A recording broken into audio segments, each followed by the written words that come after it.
Bonjour, au sommaire de cette nouvelle revue de presse, le prélèvement à la source de l'impôt sur le revenu dès 2018, les taux de crédit commencent à remonter et l'immobilier de luxe de nouveau plébiscité.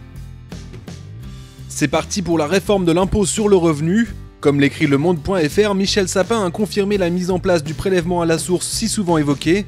Le ministre des Finances et des Comptes publics a annoncé que le processus serait engagé dès 2016 pour rendre le système opérationnel en 2018. Autrement dit, la réforme se fera à cheval entre deux quinquennats. Selon Michel Sapin, sa mise en place se poursuivra même en cas de défaite de la gauche en 2017.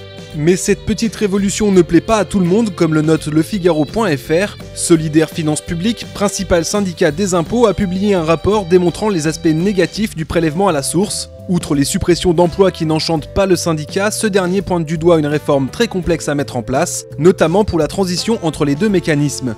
Le rapport évoque également des problèmes de confidentialité puisque l'employeur prélèvera l'impôt et devra donc connaître toutes les sources de revenus des contribuables.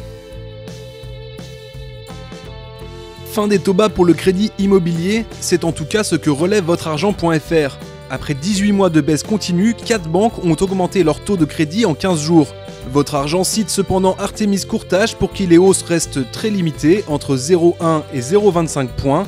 Le courtier précise par ailleurs que ces relèvements visent principalement à limiter le nombre de dossiers à traiter. En effet, avec les taux bas et la légère reprise du marché, les banques ont de plus en plus de mal à tenir les délais et croulent sous les dossiers. Tout sur lescrédits.com note que les taux devraient commencer leur remontée de manière pérenne tout en relativisant l'ampleur du phénomène. Selon la porte-parole du courtier meilleurtaux.com, Maël Bernier, interrogé par le site, les marges des banques restent confortables et les taux ne risquent donc pas d'augmenter brutalement. Les plus aisés sont de retour dans l'immobilier. Selon une étude de luxeresidence.com, reprise ici par latribune.fr, 73% des plus riches ayant un projet immobilier estiment que c'est le bon moment pour acheter. L'enquête a été réalisée sur un échantillon non représentatif de la population dont la majorité gagne plus de 160 000 € par an. Principal enseignement, les investisseurs sont de retour sur le marché. 23% des intentions d'achat concernent l'immobilier locatif contre seulement 13% en 2014.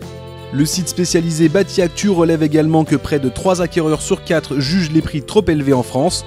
Le Portugal arrive en tête des pays les plus attractifs, mais la France gagne une place et se positionne juste derrière l'Espagne, deuxième. C'est tout pour cette revue de presse, on se retrouve dans une semaine pour un nouveau tour d'horizon de l'actualité des finances.